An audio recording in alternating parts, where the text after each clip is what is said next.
Good evening. Good evening है ना? पक्का? चलो गुड।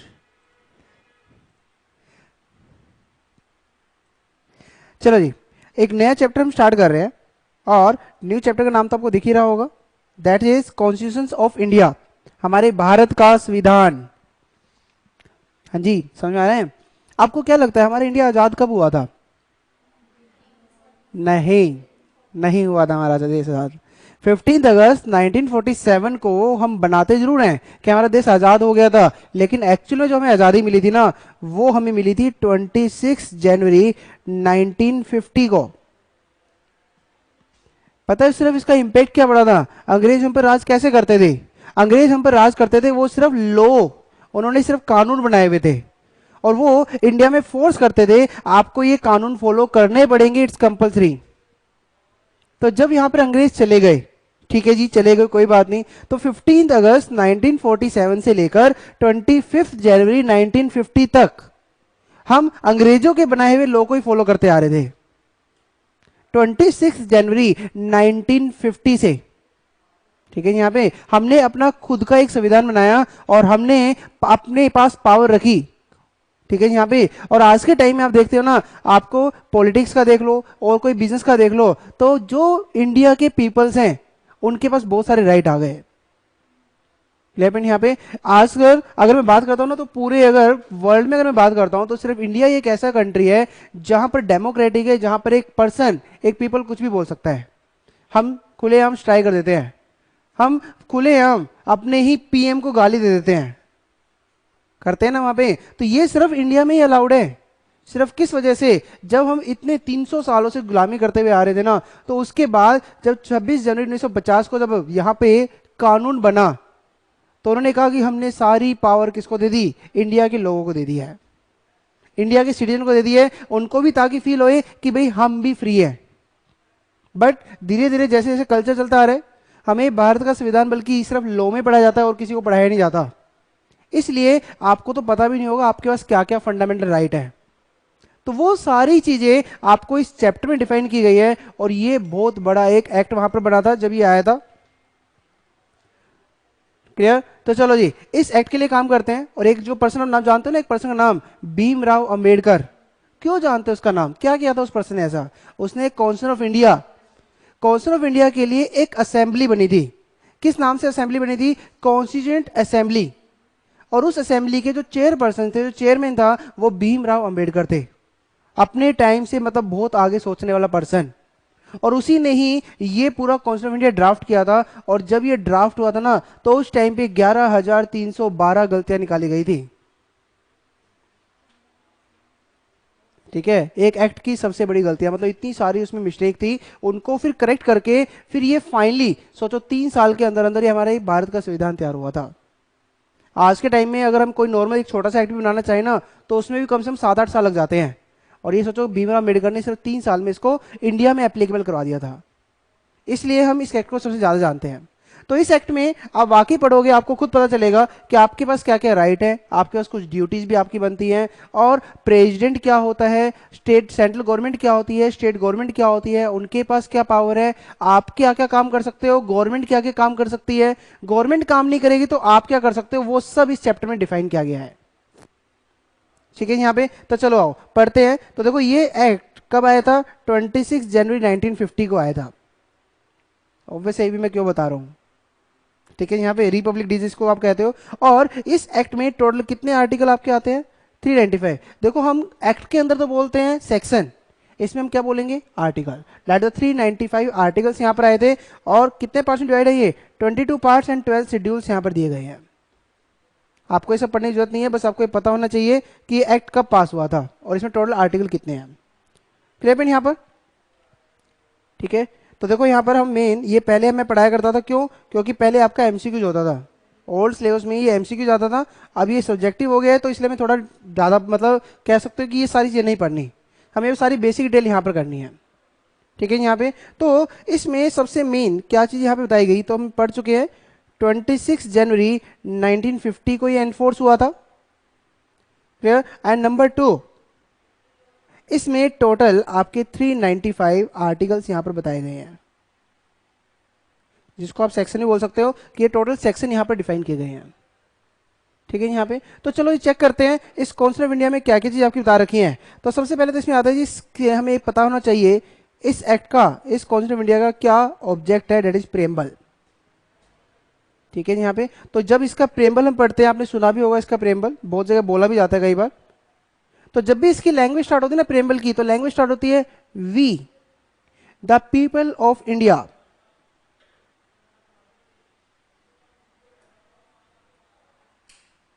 मतलब इसके अकॉर्डिंग आज के टाइम में जो काम कर रहे हैं वो इंडिया के लोग कर रहे हैं। अगर ये नहीं लिखा होता ना, हम कहते हैं सिर्फ सेंट्रल गवर्नमेंट काम कर रही है और स्टेट स्टेट गवर्नमेंट काम कर रही है, तो आज के टाइम में राहुल गांधी, मोदी जी वोट के लिए कुछ नहीं कहते लोगों से, किसी की नहीं सुनी जाती। वो सिर्फ हमारी किस वजह से सुनते हैं, सिर्फ एक लाइन की वजह से, we the people of India, जो करेंगे हम करेंगे, हम ही सोचेंगे कि ये पर्सन ठीक है या नहीं है। तो सब कुछ, सारी पावर हमने अपने पास रखी है यहाँ पे। ठीक है। तो देखो इसमें आपके बुक में प्रेम्बल मिल जाएगा, ये देखो यहां पर। तो इसमें देखो लैंग्वेज हम इसमें पढ़ते हैं, साथ साथ क्या लैंग्वेज बताई गई है, we the people of India. ठीक है। हम क्या कर रहे हैं, resolve to constitute the India. India को कॉन्स्टिट्यूट कर रहे हैं किस चीज में, नंबर वन वर्ड आ रहा है सोगेंस, socialist, secular, democratic and republic. ठीक है यहाँ पे। तो सारी हमने कर दी डेमोक्रेटिक की, यहाँ पे हर एक धर्म यहाँ पर चलेगा, सेकुलर में आ गया वही। ठीक है यहाँ पे, मतलब यहाँ पे किसी भी मतलब रीजनल में हम वहाँ पे कोई भी डिफरेंस नहीं मानेंगे। तभी तो बोला जाता है ना, हिंदू सिख ईसाई, हिंदू मुस्लिम सिख ईसाई आपस में सब भाई भाई, तो वो इसीलिए बोला जाता है क्योंकि that is secular, democratic country है यहाँ पर ये। ठीक है यहाँ पे। एंड साथ में देखो हम किस चीज से सिक्योर कर रहे हैं, नंबर वन जस्टिस। सबको हमने कहा कि ये जो सारी चीज एप्लीकेबल होंगे, देखो किस चीज के लिए अप्लाई हो रही है, टू ऑल सिटीजन्स, जो हमारे भारत के नागरिक हैं सब उनके लिए अप्लाई हो रहा है। Number one justice, number two liberty, number three equality and last one fraternity. ठीक है यहाँ पे जस्टिस में अगर बात करते हैं तो जस्टिस में वो कह रहा है चाहे सोशल हो, इकोनॉमिक हो, पॉलिटिकल हो, हर एक में जस्टिस प्रॉपर रहेगा, न्याय रहेगा कि कौन कैसे काम कर रहा है, सबको इक्वल लेंगे। आज के टाइम जैसे होता है ना, अगर आप मान लो सलमान खान आपसे अगर बदतमीजी करता है तो क्या आप केस फाइल कर सकते हो, दैट्स कॉल्ड इक्वलिटी। इक्वलिटी किस चीज में, स्टेटस एंड अपॉर्चुनिटीज। तभी तो कहते हैं ना, पहले एक वो होता था, एक आपने हिंदी में वर्ड सुना होगा, छुआछूत जिसको बोलते थे। ठीक है, क्या होता था वो, टास्क, मतलब उसमें आपके मतलब कास्ट के अकॉर्डिंग वहां पे डिफरेंस वहां लिया जाता था कि इससे बात नहीं करनी, इससे टच नहीं करना, इससे पानी नहीं पीना, ये नहीं करना। तो वो सारी चीज यहाँ पे खत्म कर दी गई है। आज के टाइम में इक्वलिटी यहाँ पे रखी गई है।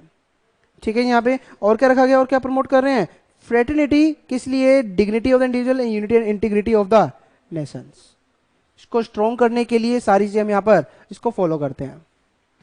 ठीक है यहाँ पर क्लियर। देखो जब यहाँ पर इंडिया में ये सब आया कॉन्स्टिट्यूशन ऑफ इंडिया, तो कॉन्स्टिट्यूशन ऑफ इंडिया में एक प्रॉपर इन्होंने कहा कि भाई जितने भी इंडिया में आज के टाइम में एक्ट बने हुए ना, ये सारे एक्ट कौन बनाती है, एक्ट मेड बाय गवर्नमेंट। लेकिन इस गवर्नमेंट को एक्ट बनाने की पावर कहां से मिलती है, उसको कॉन्स्टिट्यूशन ऑफ इंडिया से यहां पे पावर मिलती है।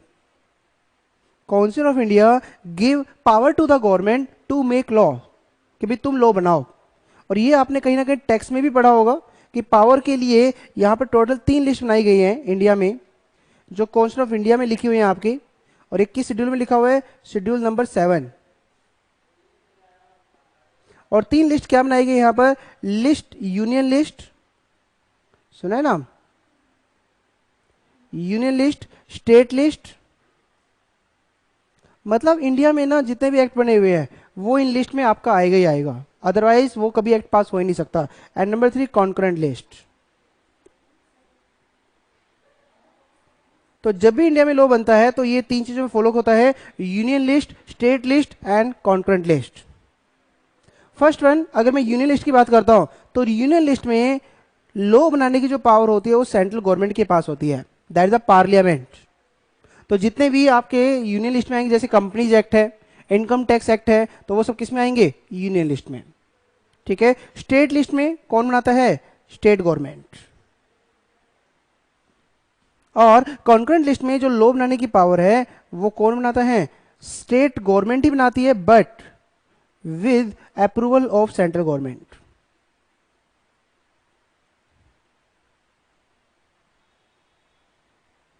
With approval of central government. ठीक है, यहाँ पे तो वहां पे ना जब भी एक्ट बनता है ना तो डिपेंड करता है कि वो स्टेट लेवल पर लगेगा या फिर वो सेंट्रल लेवल पर लगेगा, हर जगह अलग अलग होता है। जैसे फॉर एग्जाम्पल इसमें एक एक्ट बना हुआ है इंडियन स्टैम्प एक्ट, अभी आपने ये एक्ट पढ़ा भी था, हो चुका है ये वाला एक्ट ना, या नहीं हुआ अभी? नहीं हुआ है ना, अभी हो जाएगा, चलो कोई बात नहीं। इंडियन स्टैम्प एक्ट 1899, नाम तो सुना होगा ना। इंडियन स्टैम्प एक्ट 1899 वो कौन से स्टेट टू स्टेट वो अलग अलग चलता है, और कितनी ड्यूटी लेनी है ये भी स्टेट टू स्टेट वेरी करती है, तो इसलिए ये किस लिस्ट में आ रहा है? स्टेट लिस्ट में। इसमें हम पढ़ सकते हैं, इसमें बहुत सारी यूनियन लिस्ट में आते हैं, लाइक आपका इनकम टैक्स आ गया है या फिर कंपनी एक्ट आ गया है, तो ये सब कौन से होते हैं? सेंट्रल, जो सेंट्रल बेस पे आपका चलता है। ठीक है, यहाँ पे तो ये 3 तरह की लिस्ट में आपके लॉ बनाए जाते हैं, कौन कौन से? Union, state and concurrent. अब अगर मैं यूनियन लिस्ट की बात करता हूं तो सिर्फ यूनियन की हम बात करेंगे और किसी की नहीं है इसमें इतना। इसमें टोटल 97 एंट्रीज हैं, मतलब एक तरह से यूनियन लिस्ट में टोटल कितने एक्ट बनाए जाते हैं? एंट्रीज का मतलब क्या है? 97। ठीक है, यहाँ पे 97 एक्ट। अब क्या इंडिया में सिर्फ 97 एक्ट ही बने होंगे सेंट्रल? बहुत सारे बने होंगे। तो यहां पर इन्होंने देखो कैसे डिवाइड किया, 96 प्लस 1, ये 1 की जगह मैं लिख देता हूं एक बार, 97, 96 प्लस 97। ये जो यूनियन लिस्ट में 96 जो बनाए गए हैं, ये तो स्पेसिफिक बता दिए गए किस किस चीज के लिए कौन सा एक्ट इसमें आ रहा है, लेकिन जो ये 97th एंट्री बताएगी यूनियन लिस्ट में, इस एंट्री को बोला जाता है रेजिड्यूरी एंट्री। रेजिड्यूरी, रेजिड्यूरी का मतलब क्या होता है? अगर मान लो कोई लॉ बना दिया गया और वो 96 इस एंट्रीज में नहीं आ पा रहा, तो उसको आप कहां पर इंसर्ट कर दोगे? 97 में। तो वो जितने भी एक्ट ऐसे होंगे जो 96 में फिट नहीं हो रहे हैं और सेंट्रल गवर्नमेंट को बनाना है, तो उसको 97 में इंसर्ट कर दिया जाता है। ठीक है, यहाँ पे तो दैट्स कॉल्ड, इसको नाम क्या दिया जाएगा? Residuary entry. जो 96 में नहीं आएगा वो 97 में तो आपका आएगा ही आएगा। क्लियर यहाँ पर भाई?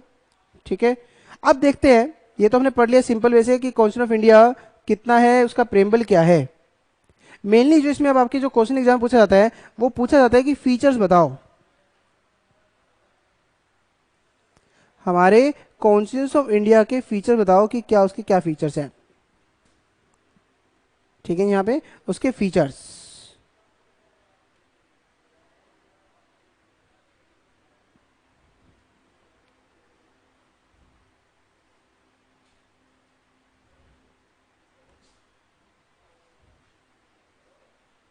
डन,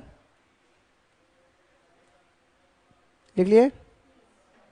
चलो जी, अब इसके फीचर्स देखते हैं कि इसके फीचर्स क्या है। तो फीचर्स में देखो, नंबर वन इसने कहा कि हमारे जो यहाँ पे सिस्टम है that is federal system.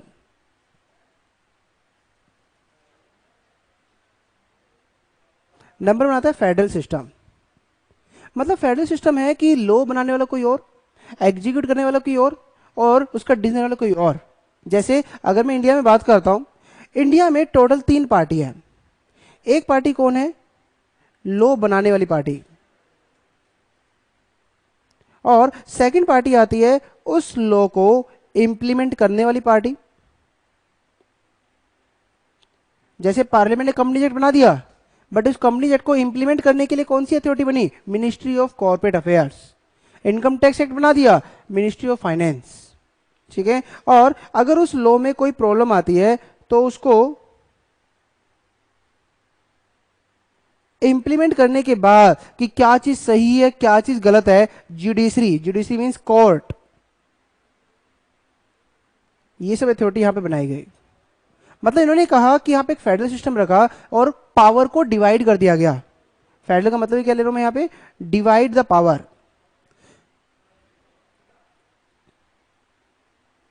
Divide the power, समझा पॉइंट? और याद रखना, जो लॉ बनाता है उसको तो यहां पे नाम दिया गया लेजिस्लेचर। तो जब भी वर्ड आएगा ना कि लेजिस्लेचर किसको कहते हैं, तो लेजिस्लेचर का मतलब होता है जो लॉ बनाता है, और जो लॉ को इंप्लीमेंट करता है, मतलब लेजिस्लेचर को क्या कहा जाता है? ये तो लॉ बना के भूल गया, बस इसने तो लॉ बनाया, इसका काम खत्म। लॉ को जो इंप्लीमेंट करता है उसको नाम देते हैं executive. Executive. And third one, जो उस लॉ को कोर्ट में मतलब एनफोर्स कराता है, इस अथॉरिटी को कहा जाता है डेट्स कॉल्ड जुडिशरी। जुडिशरी।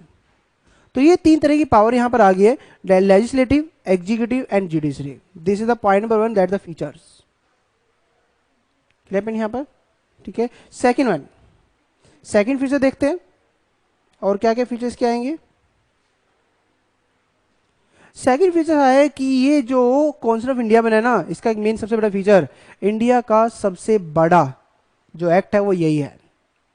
ठीक है, यहां पे तो मतलब बल्किएस्ट इन वर्ल्ड, तो मैंने वर्ल्ड क्या लिखा, world, bulkiest in the world. Done.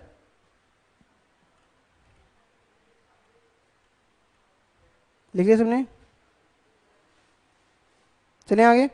Third one, third benefit क्या है यहां पर, इंडिया में टोटल जो अथॉरिटी यहां पे रखी है दैट इज ड्यूल गवर्नमेंट। इसका एक फीचर भी क्या है, इंडिया में इन्होंने दो तरह की गवर्नमेंट रखी है, central government and state government. India में दो तरह की गवर्नमेंट आएगी, central government and state government. That is the bulkiest dual government. ये सब बेनिफिट यहां पे है। पॉइंट नंबर 4, मुझे बताओ यहां पर अथॉरिटी का सोर्स किसको रखा? अथॉरिटी का सोर्स, लैंग्वेज कैसे आते हैं, we the people of India. तो सारा काम कर ही कौन रहे हैं, इंडिया के लोग कर रहे हैं। प्रेसिडेंट बनाना है, पीएम बनाना है, कुछ भी बनाना है, तो वो कौन ऑथराइज करता है, हम लोग ऑथराइज करते हैं, we are the people, citizen. ठीक है यहाँ पे। तो नेक्स्ट वन जो इसका यहाँ पे हमने लिखा कि जो इंडिया के पीपल है, पीपल को वर्ड में आप बोल सकते हो citizen of India as source of authority.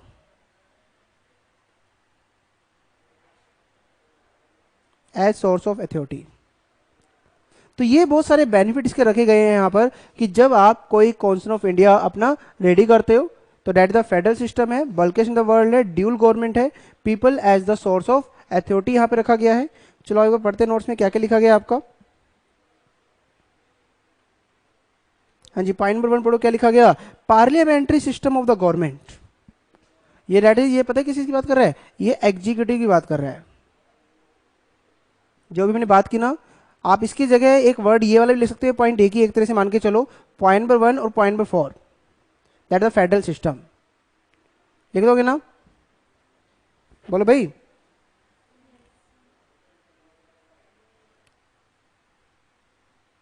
ठीक है, तो यहां पर सबसे पहले देखो फर्स्ट पॉइंट आपका इसी में आ गए, फोर्थ में आ जाएगा। नेक्स्ट पढ़ो combination rigidity and flexibility.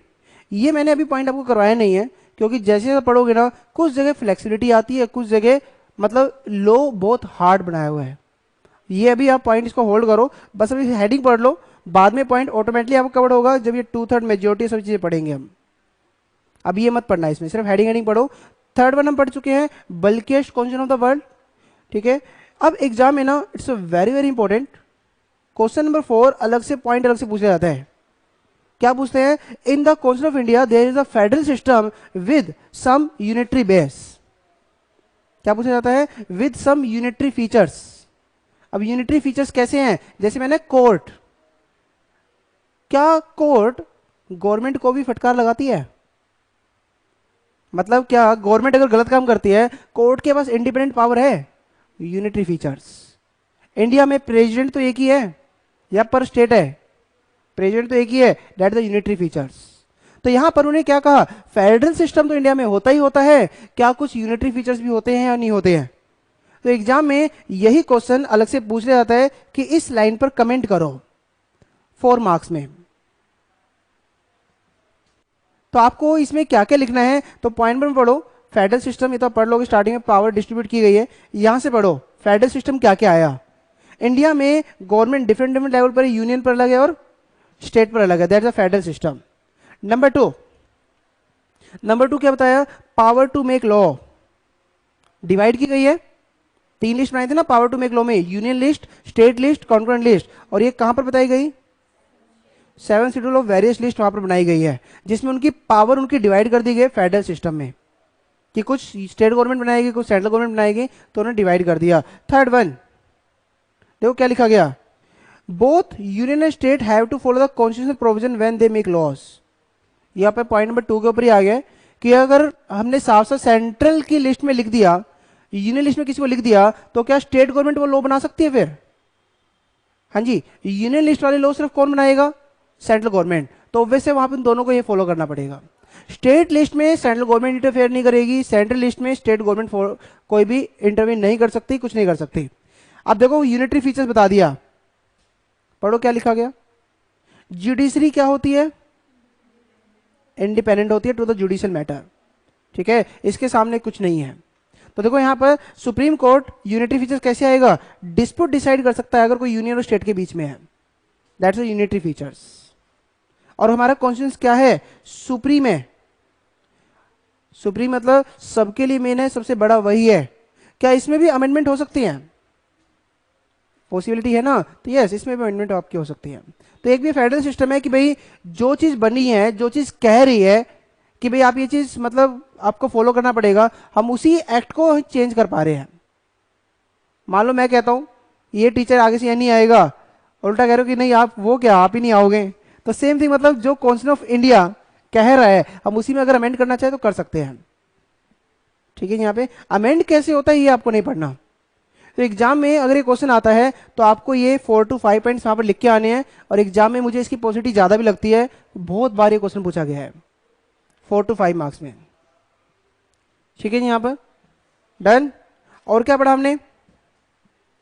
People as the source of authority, ये तो बताने की जरूरत ही नहीं है। लैंग्वेज किससे स्टार्ट होती थी?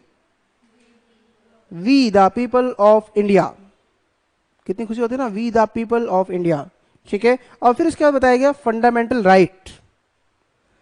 अगर आप इंडिया के सिटीजन हो तो आपके पास बहुत सारे फंडामेंटल राइट यहां पर दिए गए हैं, और ये फंडामेंटल राइट भी हम पढ़ेंगे। आर्टिकल आएंगे आपके, आर्टिकल 14 to 32 तक। कितने सारे फंडामेंटल राइट आपके पास। मुझे बताओ, इंडिया में अगर कहीं भी रहते हो तो क्या आपको वीजा की रिक्वायरमेंट है? कहां लिखा है? फंडामेंटल राइट में लिखा गया है, तभी आप ये चीज जानते हो। ठीक है, यहां पर तभी आप ये चीज जानते हो, तो वो सारी चीज में बताई गई हैं। अगर आपके पास फंडामेंटल राइट है तो साथ साथ और फीचर क्या है इसके? फंडामेंटल ड्यूटीज भी आपकी दी गई है। जैसे कंट्री के अगेंस्ट आप नहीं बोल सकते, याद है? आप रिस्पेक्ट करोगे कंट्री के नेशनल फ्लैग की, तो वो सब कहां लिखा गया? वो सब फंडामेंटल ड्यूटीज में लिखा गया है। वेरी वेरी इंटरेस्टिंग, जब पढ़ेंगे ना तो आपको मजा आएगा ये फंडामेंटल ड्यूटीज में। ठीक है, डायरेक्टिव प्रिंसिपल, क्या स्टेट गवर्नमेंट को भी डायरेक्टिव प्रिंसिपल फॉलो करने पड़ते हैं? ठीक है, यहाँ पे सिर्फ ऑब्वियस है फंडामेंटल ड्यूटी सिटीजन के लिए नहीं होती, बाकी सबके लिए भी होती है।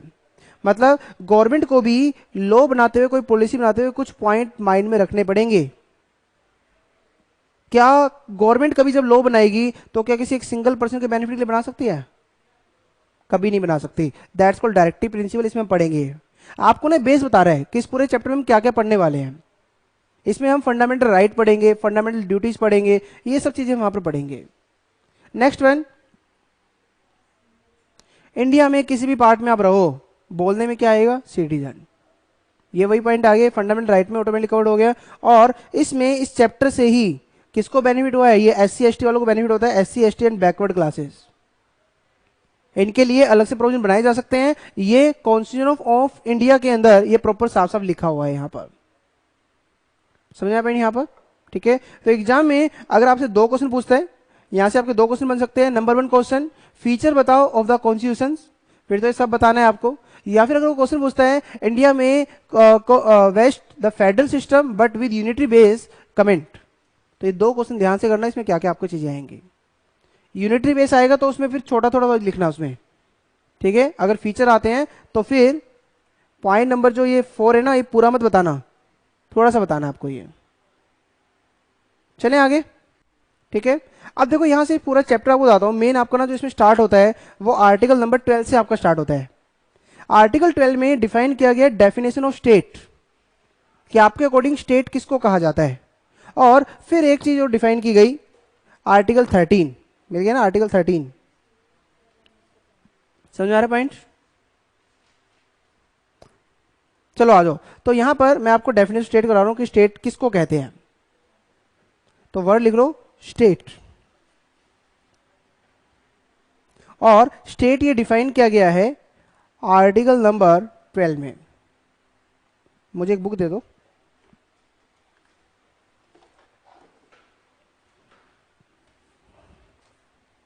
आर्टिकल नंबर 12 में। अब देखो जब भी स्टेट की डेफिनेशन आती है ना तो हमें ये देखना पड़ता है कि स्टेट किसको कहेंगे। ऑब्वियसली जहां पर गवर्नमेंट का कंट्रोल रहता है, ठीक है। तो जब भी स्टेट की डेफिनेशन यूज होती है तो स्टेट इंक्लूड, देखो स्टेट का मतलब ये मत लेना कि उत्तर प्रदेश, महाराष्ट्र, ठीक है। यहाँ पर स्टेट का मतलब है जहां पर गवर्नमेंट का कंट्रोल है। क्लियर। तो यहां पर क्या क्या चीज आपकी आएंगी, स्टेट इंक्लूड, लैंग्वेज देखो क्या आ रही है, इंक्लूड्स। और इंक्लूड्स में इसने यहां पर तीन चीजें बता दी जिसको क्या माना जाएगा हमेशा, स्टेट। कौन कौन से आएंगे, number 1 government and parliament of India.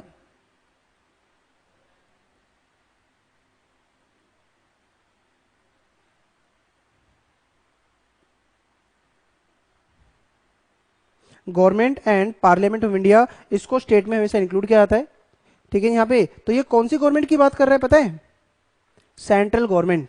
Parliament word कौन सी गवर्नमेंट के लिए यूज किया जाता है, सेंट्रल गवर्नमेंट। और स्टेट गवर्नमेंट के लिए वर्ड क्या यूज किया जाता है,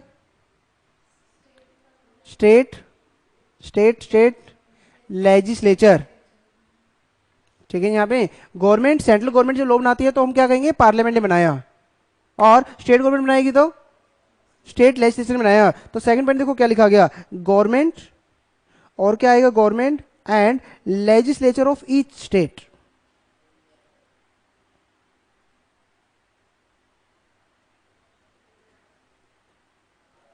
लेजिस्लेचर ऑफ ईच स्टेट, सुना है वर्ड, ठीक है। तो पहले वाले में उसने सेंट्रल गवर्नमेंट को भी बता दिया, सेकंड वन उसने स्टेट गवर्नमेंट को बता दिया। अब थर्ड वन उसने लिया, उसने कहा डायरेक्ट गवर्नमेंट नहीं है लेकिन कुछ चीजें जो गवर्नमेंट के कंट्रोल में है उसको भी क्या बोला जाएगा, स्टेट में लिया जाएगा, जो अंडर कंट्रोल ऑफ गवर्नमेंट है, चाहे वो स्टेट गवर्नमेंट हो या सेंट्रल गवर्नमेंट हो।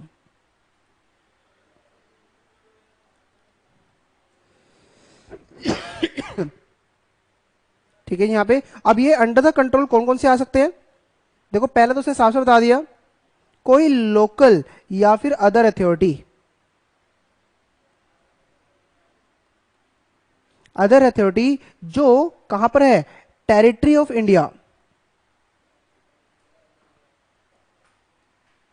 बट सबसे इंपॉर्टेंट जो मैं पॉइंट यहां पर कह रहा हूं, under the control of government,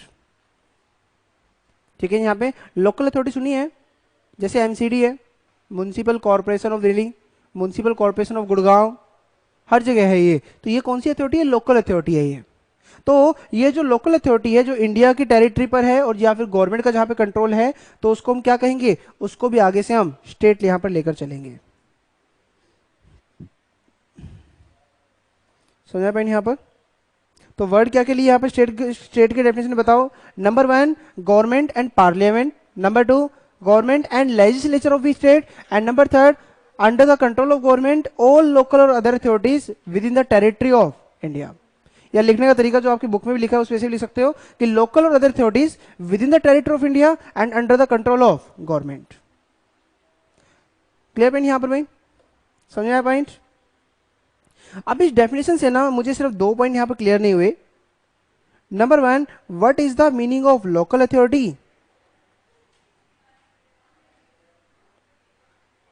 and what is the meaning of other authority.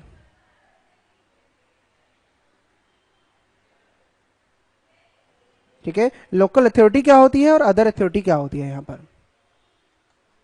ठीक है। यहाँ पे तो चलो ये चेक करते हैं लोकल अथॉरिटीज में क्या क्या आएगी। लोकल अथॉरिटी में लाइक म्युनिसिपैलिटीज, म्युनिसिपैलिटीज आ जाएगी, सुना भी होगा आपने ये, पंचायत जिसको आप बोलते हो यहाँ पर, ठीक है, पंचायत भी आ जाएगी, डिस्ट्रिक्ट बोर्ड आ जाएंगे जो पर डिस्ट्रिक्ट आपके बने होते हैं, पंचायत आ जाएगी जो रजिस्टर्ड है, ठीक है। यहाँ पे पोर्ट ट्रस्ट आ जाएंगी, एटसेट्रा। बस ये एग्जाम्पल याद रखने हैं आपको, मतलब कोई डिटेल में याद नहीं करना है। भी लोकल अथॉरिटी में क्या क्या चीजें आपकी आती हैं वो आपको याद रखना है यहाँ पर। पोर्ट ट्रस्ट होता है, जैसे पोर्ट में होता है जो जहाँ पे शिप उतरते हैं, शिप आते हैं, तो वहीं पर जो सारा कुछ उसका देखते हैं सामान, मतलब उसके वो बंदरगाह को ही बोल रहे हैं हम एक तरह से यहाँ पर। ठीक है यहाँ पर। अब जो ये अदर अथॉरिटी है, what is the meaning of other authority, ये हमें मेन देखना है। ठीक है यहाँ पे। तो देखो अदर अथॉरिटी का मतलब उसने क्या लिया कि जो अथॉरिटी यहां पर प्रॉपर, हम क्या कह रहे हैं, बस गवर्नमेंट का कंट्रोल होना चाहिए, वो अदर अथॉरिटी में आपकी आ जाएगी, चाहे वो कॉन्स्टिट्यूशन में आई है या नहीं आई है। ठीक है यहाँ पे। तो यहाँ पे देखो साफ बता दिया कि एक अथॉरिटी है, दो चीज हो गई, या तो वो गवर्नमेंट फंक्शन भी कर रही है और प्लस कॉन्स्टिट्यूशन के अकॉर्डिंग भी आ रही है, फिर तो स्टेट है। और एक है जो सिर्फ कॉन्स्टिट्यूशन के अकॉर्डिंग तो नहीं आ रही है लेकिन गवर्नमेंट फंक्शन कर रही है, उसको कभी ये नहीं कहेंगे स्टेट है वो। अब जैसे आप पढ़ते हो ना गवर्नमेंट कंपनी, डेफिनेशन आप कंपनी में पढ़ते हो गवर्नमेंट कंपनी, तो गवर्नमेंट कंपनी गवर्नमेंट का कंट्रोल है, लेकिन क्या पूरा कंट्रोल हो सकता है? नहीं, तो उसको स्टेट नहीं कहूंगा मैं, तो उसको आप अदर अथॉरिटी में कभी नहीं ले सकते जबकि उस पर गवर्नमेंट का कंट्रोल है। तो इसके लिए दो कंडीशन सेटिस्फाई होनी चाहिए, number one under the control of government, and number two created by या क्रिएटेड अकॉर्डिंग टू कॉन्स्टिट्यूशन।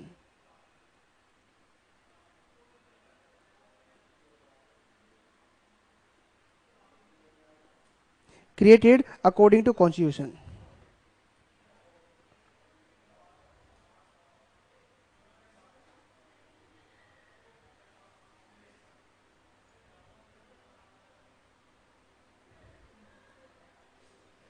समझा पे नहीं यहां पर भाई?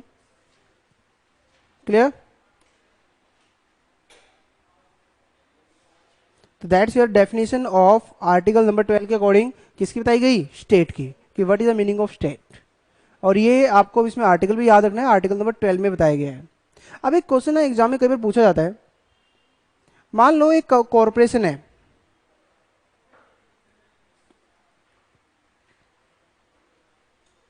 एक कॉरपोरेशन है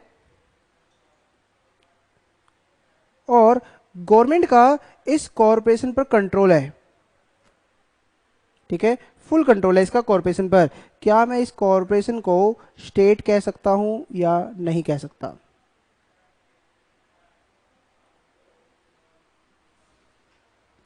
तो एक क्वेश्चन एग्जाम में यह भी पूछा जाता है कि whether any corporation is the state और नॉट, और अगर वो स्टेट बन सकती है तो ऐसी कौन कौन सी कंडीशन वहां पर सेटिस्फाइड करनी पड़ेंगी, वो इसके अंदर वो आपसे पूछता है। ठीक है, तो क्वेश्चन इज दिस, क्या वो स्टेट है या नहीं है? तो यहां पर देखो डायरेक्ट नो नहीं लिखेंगे, आंसर यस भी आ सकता है, बट कुछ कंडीशन सेटिस्फाई करनी पड़ती है। एक बहुत बड़ी कॉर्पोरेशन है, गवर्नमेंट का पूरा कंट्रोल है, वो पब्लिक के लिए काम कर रही है, तो फिर तो कहीं ना कहीं वो स्टेट की तरह भी हो सकती है। जो बाद में बनते, लाइक आपने सुना तेलंगाना बना था, छत्तीसगढ़ बना था, वो अपने भी कॉर्पोरेशन थी, वो एक डिपार्टमेंट अलग से करके उसको क्या बना दिया गया? स्टेट बना दिया गया। ठीक है, लेकिन स्टेट बनाने के लिए पहले कुछ कंडीशन सेटिस्फाइड करनी पड़ेंगी, तभी हम एक कॉर्पोरेशन को क्या बोल सकते हैं? उसको स्टेट बोल सकते हैं। ठीक है यहाँ पे। और वो कहां पर डिसाइड किया गया, कहां पर बताया गया? तो ये ना दो केस हुए थे, आप एग्जाम में कोई भी केस का नाम ले सकते हो। एक केस हुआ था अजय हसिया, अजय हसिया वर्सेस खालिद मुजीब, या तो आप ये नाम ले सकते हो अजय हसिया वर्सेस खालिद मुजीब, या फिर एक नाम और होता है RD Sethi, RD Sethi versus international airport authority of India.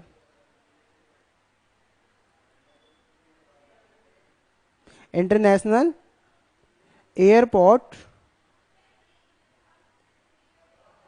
Authority of India, authority of India. ठीक है यहां पर। चलो आओ चेक करते हैं इसमें किसके अकॉर्डिंग एक कॉर्पोरेशन को स्टेट कहा गया नहीं कहा गया। तो उसने कहा जी कुछ कंडीशन सेटिस्फाई कर दो तो हम उसको स्टेट कह देंगे। ठीक है, और स्टेट में भी देखो मेनली क्या है, सेम थिंग कहेंगे, जहां पर गवर्नमेंट का पूरा 100% कंट्रोल आ जाएगा तो वो अपने आप में कॉर्पोरेशन क्या बन जाएगी? स्टेट बन जाएगा। अब जैसे एक एग्जाम्पल लेता हूं, इसका आंसर आप ही मुझे देना। ठीक है, बुक को फॉलो मत करना, जो पूछना सिर्फ वही बताना आपको। मान लो आप एक घर परचेज कर रहे हो, ध्यान सुना पॉइंट, आपने एक घर परचेज कर लिया, कब आप कहोगे कि इस घर पर मेरा पूरा कंट्रोल आ चुका है? बस इंस्टॉलमेंट जाते ही आपका कंट्रोल आ गया। सपोज आपने सिर्फ घर रखा हुआ है, उसको आज भी एक प्राइवेट पर्सन चला रहा है, आपने सारे इंस्टॉलमेंट पे कर दी, घर आपका हो गया। क्या सिर्फ इंस्टॉलमेंट पे करने से ही घर आपका हो जाएगा, पैसे पे करने से ही? हाँ जी बताओ। डॉक्यूमेंट का काम कंप्लीट हो गया जी, ठीक है। मतलब वही सेम थी कॉर्पोरेशन, लिखता चलता हूं जो जो पॉइंट बता रहे हो। Point number 1, if entire share capital of the company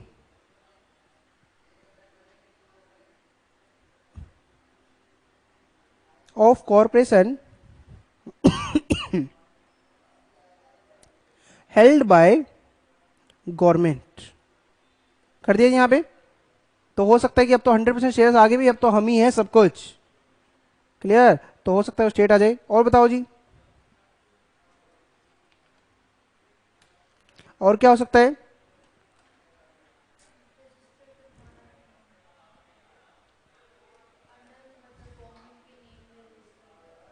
वो तो हो चुका है ना, अंडर द गवर्नमेंट हो चुका है, वो इंटायर शेयर कैपिटल ले लिया है।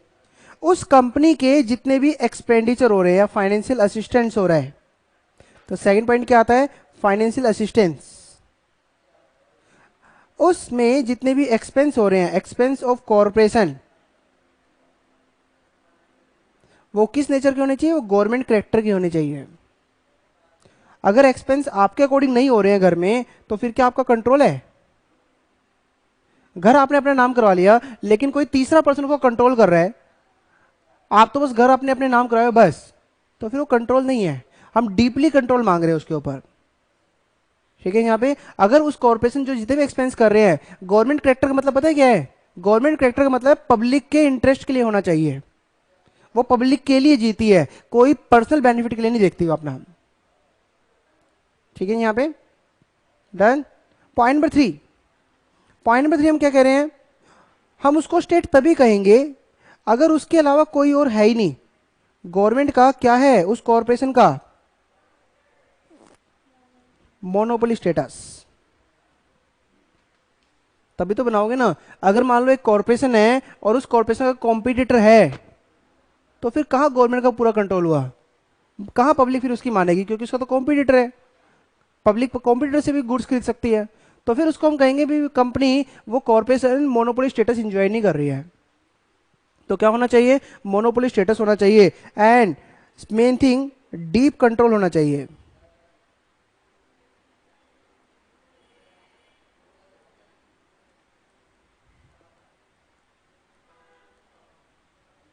ठीक है, यहां पे deep and pervasive state control होना चाहिए। क्लियर पॉइंट यहां पर? या फिर एक चीज और बताओ, और भी चीज, क्या चीज इंपॉर्टेंट है ये आप जानते भी होगे।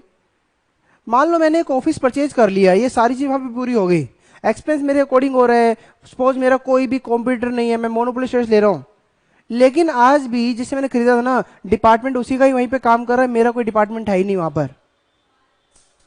अब बताओ, क्या वहां पे कोई भी पर्सन ऐसा होना चाहिए जो मेरे अंडर ना आता हो? क्या मेरा पूरा पूरा डिपार्टमेंट वहां पे ट्रांसफर होना चाहिए? ठीक है, तो इसमें हम क्या कह रहे हैं? Next one, department